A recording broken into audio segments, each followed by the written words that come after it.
All right. Good afternoon. Are we ready to get started? We're ready.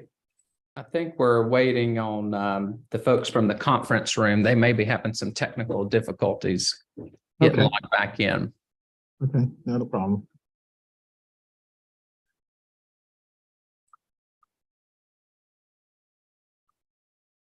And Dale, thank you for your help earlier today. Yes, sir. Anytime.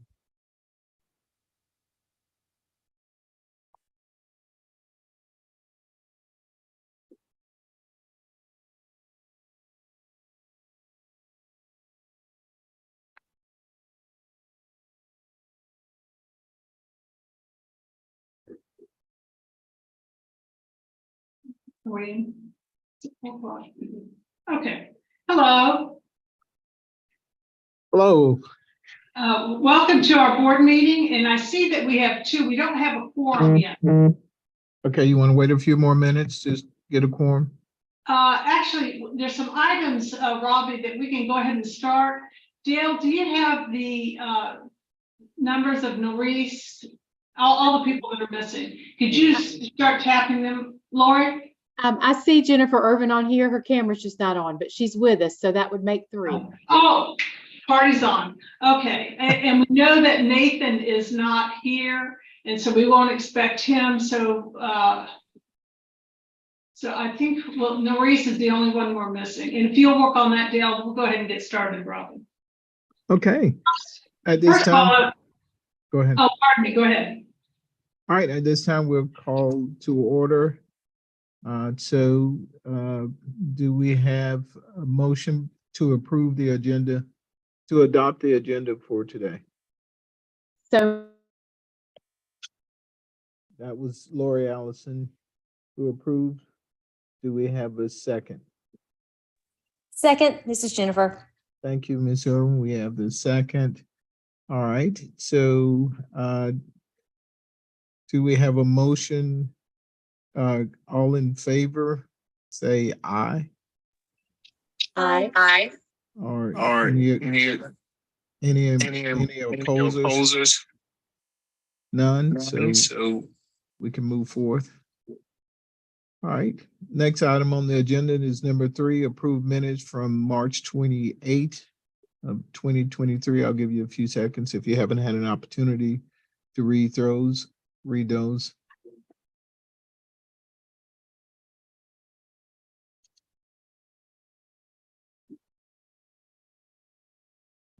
All right, do we have a motion to approve the minutes from March 28th? So moved, Jennifer. Okay, thank you, Jennifer. second, Lori. All right. Any questions? If there are no questions, we will, all in favor, say aye. Aye. Aye. All right, any opposers? No opposers, we'll move forth to our next one. Public comment, Dr. Gibney Sherman, do we have any public comments? We do not, thank you. All right, no public comments, we'll move forward to item 5. Dr. Gibney Sherman, looking forward to your report. Yes, sir. And first of all, Dr. Hooker, thank you for taking Dr. Franklin's place. We sure do appreciate you jumping in and serving as a chair during this meeting. Okay, not a problem. We have our roster, and you'll notice a lot of yellow because, as you know, at our last board meeting, we adopted a RIF plan, and that's in full force right now. And we have over 100 employees that were RIFed. Their jobs were removed, but we've also re-advertised jobs configured in a way that allows us to use less staff. So you'll see a lot of activity with the personnel roster. The enrollment is pretty strong. We're right 2,800 kids at the end of last month. We have our site reports where we look at each site and all the variables that our board has asked us for over the years, and that's presented to you. We also send this out to our partner districts so they can see where their students are performing. We have a student newsletter, and this was pretty interesting. This young man, Garrett Birch, he's your Foothills kind of guy. He really took advantage of resources that most students don't have access to. And I watch his name, we'll see him again. But this was from Garrett. And then we have another newsletter just talking again about our alignment with assessment and how that's going really great. And right now, as of the end of April, we had 251 graduates, but that has changed. And all told, we have over 2,000 graduates since we opened in 2015. Looking on, you'll see our end of course scores, and they are doing great. I feel really good about where we are and how our students are performing. And I think it's due to the work of our curriculum team, our data team, and of course our teachers as they deliver their support for students. And we have an attachment showing all the graduation starting this Friday is our graduation parade, where we'll be going around, and we have actually Senator Clinton Dixon is joining us in Barrow County, and he is the chair of the Education Committee on the Senate side, and he will be our guest speaker on Friday night. But if you're able to join us, we'd be most proud to have you there. Okay. And so that concludes our program update and where we stand. All right. Thank you, Dr. Gibney Sherman. So Yes, at this sir. time, we'll move to item 6, discussion item, starting out with the financial update. Ms. Bonnie Knight. Thank you. So first, the first two attachments that you have are just the regular revenue to expenditure statements. Nothing really unusual there. You'll see that the revenues are still coming in strong. As we talked about in the budget hearing, we had a pretty good increase from our initial allotment sheet to midterm. So we're starting to see those revenues come in. And our expenditures, we started cutting expenses for this year in March, when we really found out that we needed to start looking at our money and being conservative. So you can see that our fund balance is continuing to grow a little over $1 million a month. And so I'm projecting that we will finish the year at 28 million or maybe even a little bit higher, 28.5 million. So that's the March and April financial snapshot. I'll just pause right there and see if we've got any questions before I move on. All right, any questions from any of our board members concerning the financial report? And we're on discussion item A. No questions. Thank you. Okay.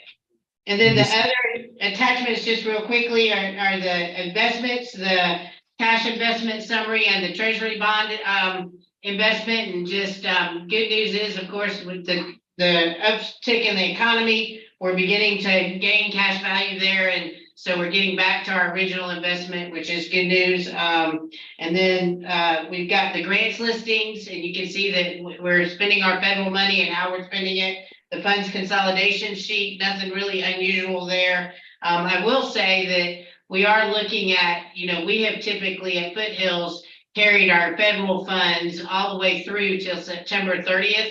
With our change in House Bill 87, we are actually looking to see if we can be 85% spent by June 30th. And if so, we're going to complete the FY23 federal funding June 30th so that we can start anew as Foothills Regional. That's what we're striving for, and we may have to ask for a waiver there, but we think that's the most clean and transparent way to handle that.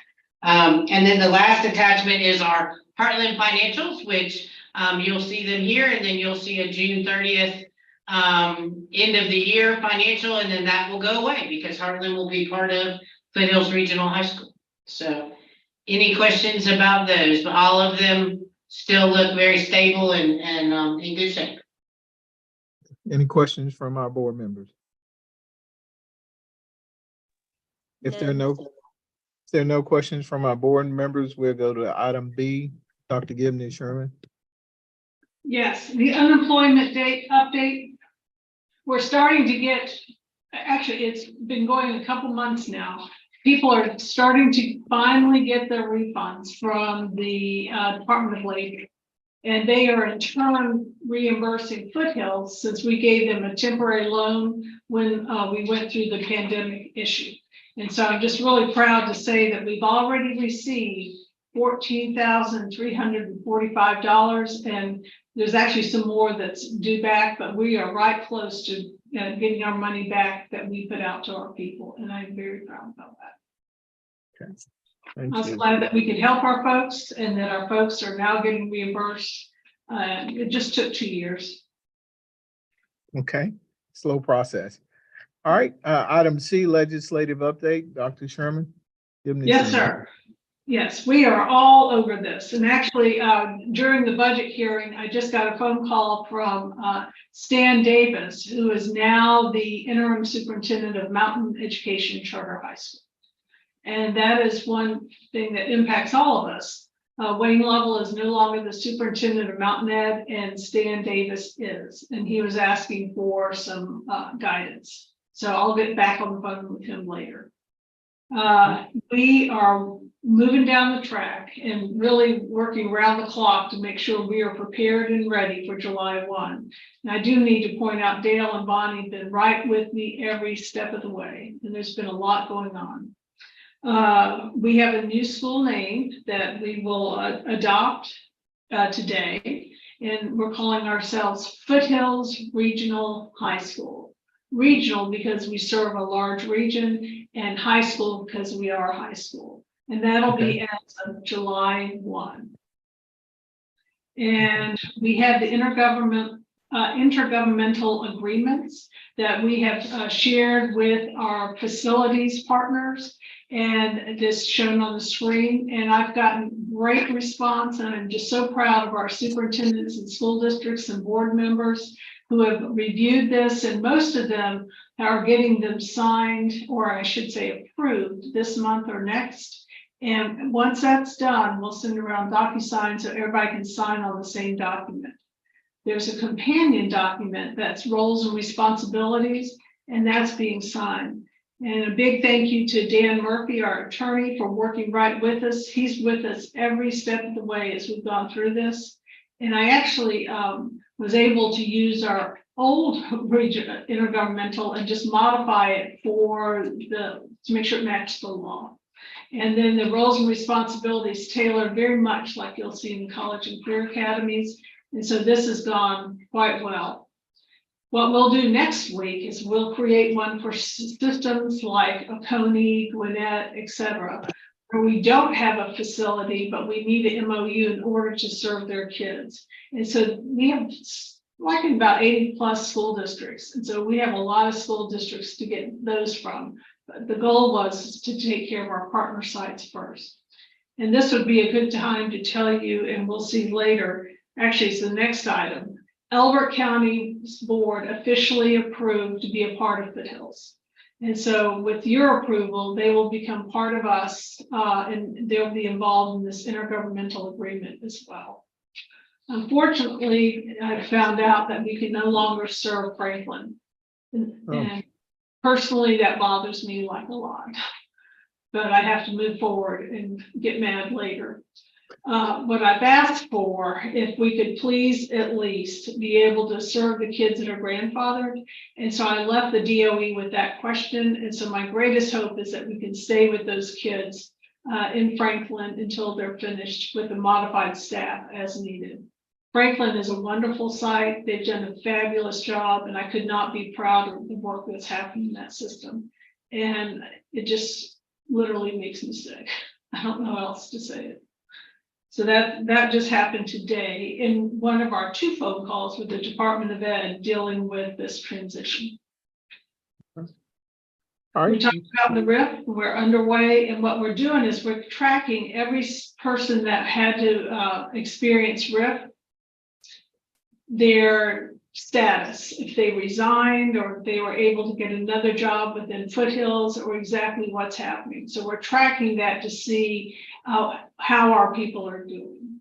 And I know that we did the right thing. In fact, I think we'll be stronger because we've redefined what the positions are, and I think they're more streamlined and more focused on student service. But that has absolutely happened, and we've worked very hard to be as transparent as possible to our staff as we've gone through the process. We haven't gotten too much pushback. Yeah, some. There's been some people not happy, but I think we've done pretty good at getting it out there.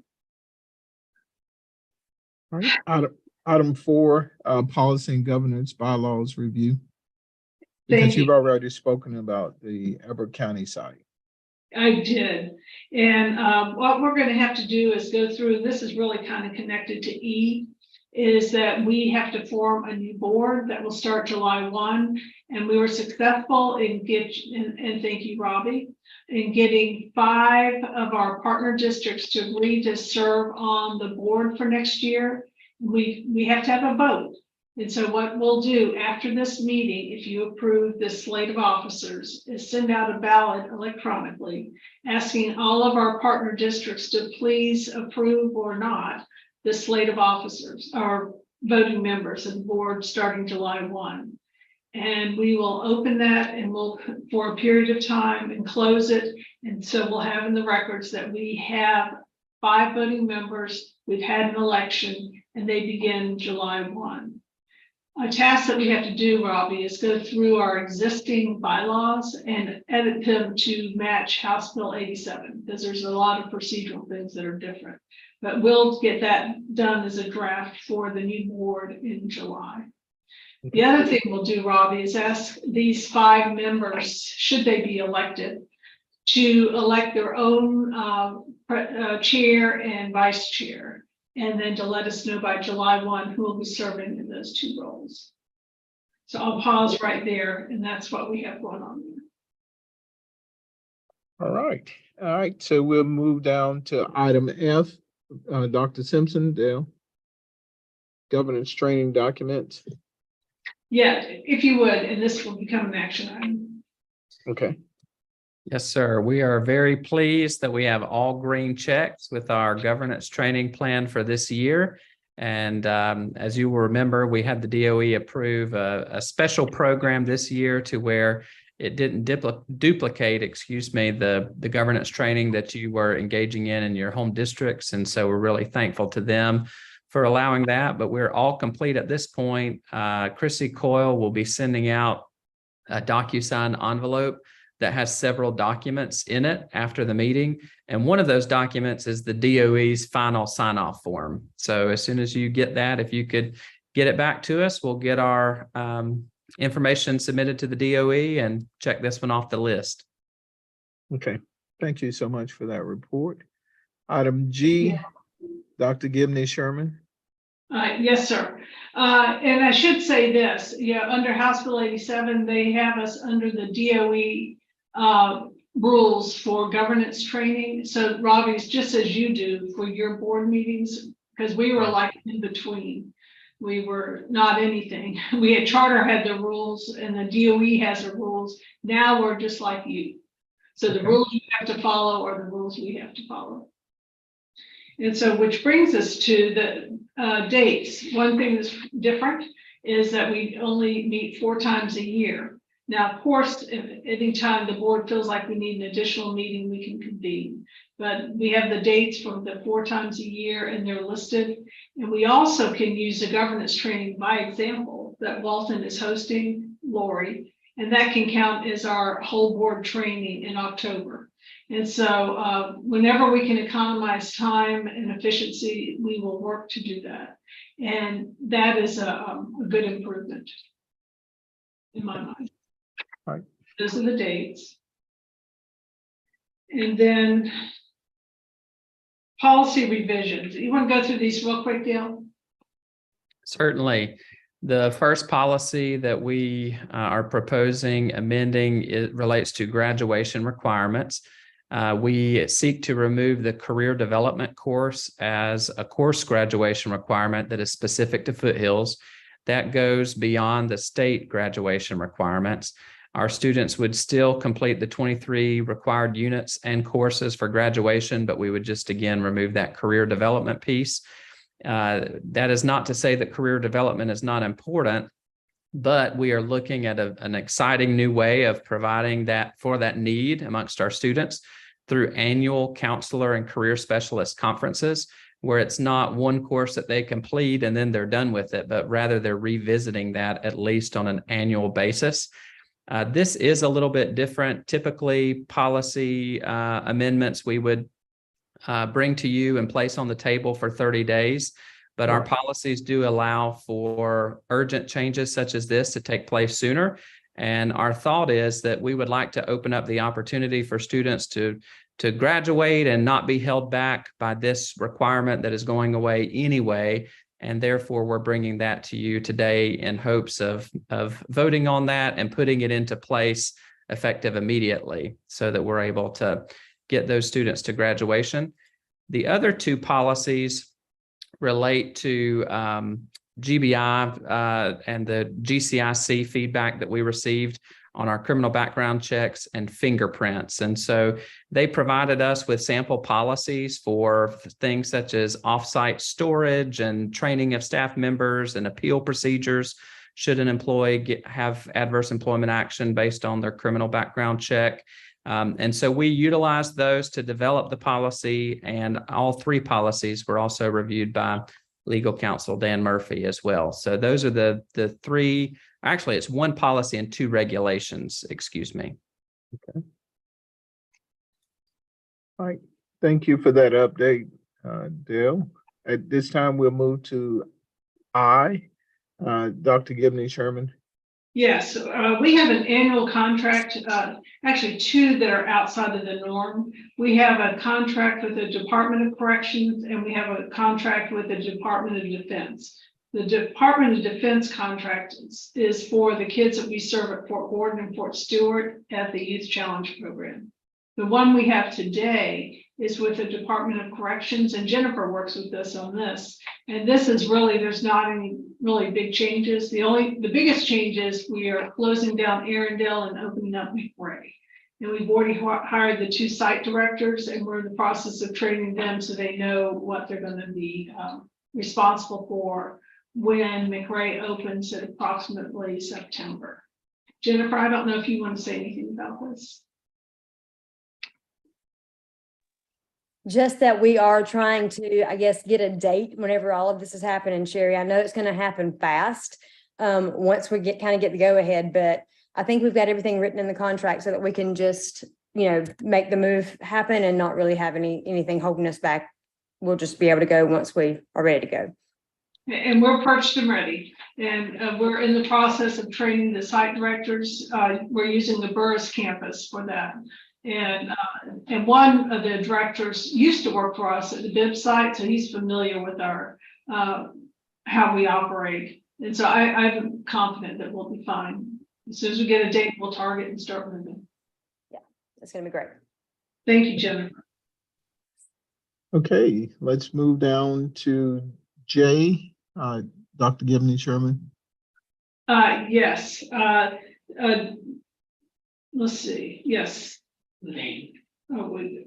Oh, it's not recommended name. Yeah. The one, the attachment. Okay. Dan Murphy is our legal counsel, and he does excellent work for us. I cannot tell you how available he is to us, and how quickly he responds to our needs. And I am very proud to offer him up again as our legal counsel for this next year. Okay. So grateful for him. Okay. Item K, Ms. Bonnie Knight. Auditor recommendation, we would like to recommend the same auditor that we've used in the last 4 years. I can't pronounce his last name, so we always call him Mr. Bambo. But he does an awesome job, and he is SCSC approved. He goes through a process annually to get approved by the State Charter Commission, but then he also is used as a third-party auditor by several other school districts around the state. And so we would like to recommend that we use him for the FY 23 audit as we finish up this school year. Okay. All right. Dr. Gibney Sherman, the Cognia update. Yes. Unfortunately, with all the activity going on, this has kind of got lost in the shuffle. But we had an excellent review with Cognia, and Todd Nicholson ran that for us, and he ran it for us. And so I asked him to give us a one-page summary, but it was two, and that's stapled on top, and just the actual review. And he gave some summary points for us And it's very different than any kind of accreditation review I've ever experienced. But I have to say the outcome was good, so I guess I like it. So this is there for your information. And then the superintendent evaluation. Now, Right. Rob, you said did you receive the actual evaluation from? From Dr. Franklin, yes, and I believe I forwarded that one to you as well. Okay, I'm looking. I don't I sent- see it. I sent you the addendum to the contract, and it was the first one that I sent to you. Okay, I'm looking. Okay. Okay, the addendum I certainly got, and for the board, you know, this whole situation that we find ourselves in due to House Bill 87, I had one more year in my original contract, and so in talking to Nathan, I feel compelled to add another year till we can get through this and smooth this out. There's a lot of bumpy roads ahead. This has not been easy for the last several months. And I need to get this through to the finish line so that we can be operational before we leave. And so with that, I've asked for a second year, same terms, everything that we've had before. And so that's what that's about. And then Dan Murphy wrote the addendum, and that's what Robbie just sent. So that'll be an action item. Okay. And then I don't see the actual evaluation. All right, hold on one second. Let me That's okay. say. It's I got the contract, Robbie, and I got the addendum, but you may not have it. I adjusted the evaluation instrument that we typically use based on what happened this year and gave that to Nathan. And I think he was working with the board to get input. And then he was going to give that to me at some point. And if you don't have it right now, that's okay. We can come back and do that later. I do have it, and I'm sending it to you right now. Summative evaluation, correct? That should be right. And we can talk about that in executive session and when we get to that number 6. Actually, that's where we are. So we are there. And then the rest of it is just some action items that we should be able to do on the consent agenda. I'm just kind of looking down here. You know, one thing that's included on here before we go into executive session is a resolution that, again, Dan Murphy, we wrote it and I had him approve it.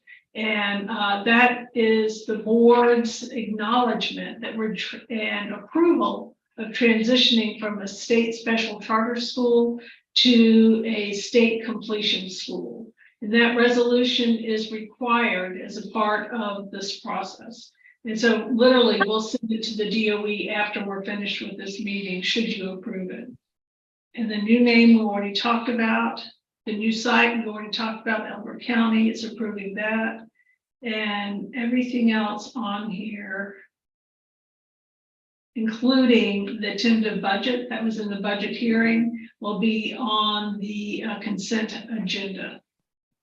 Okay. So everyone but the board members can exit. And then we'll chat for just a minute and then we'll come back and do the approval on the consent agenda and we'll close the meeting.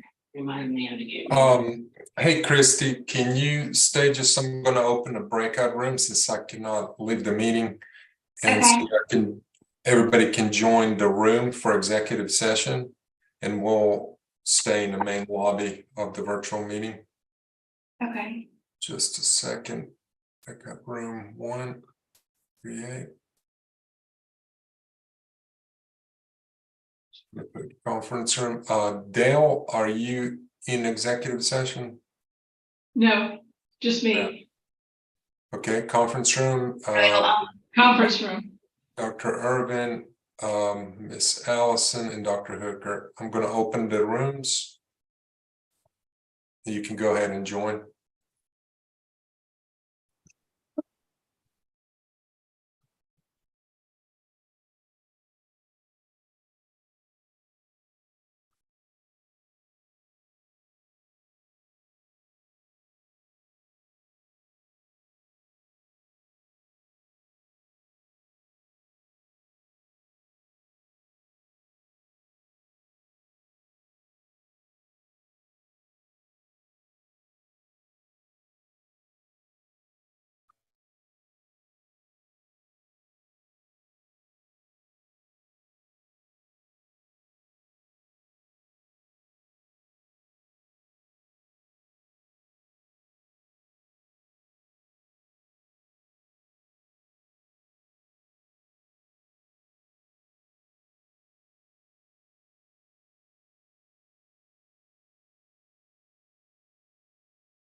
Okay.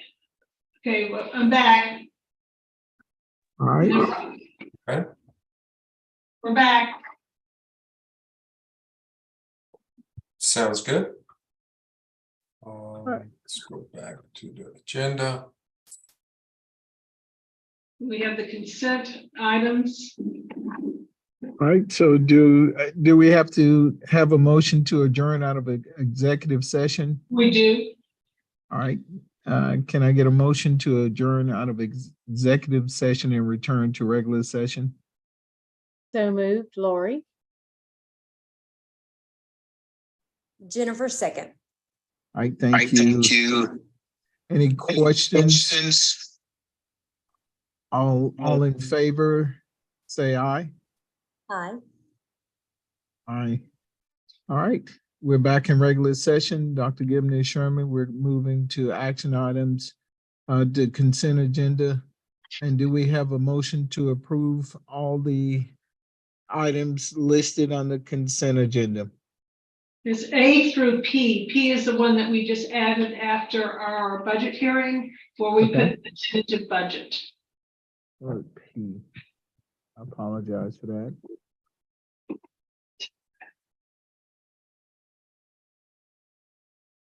And so we just need a motion to accept that consent.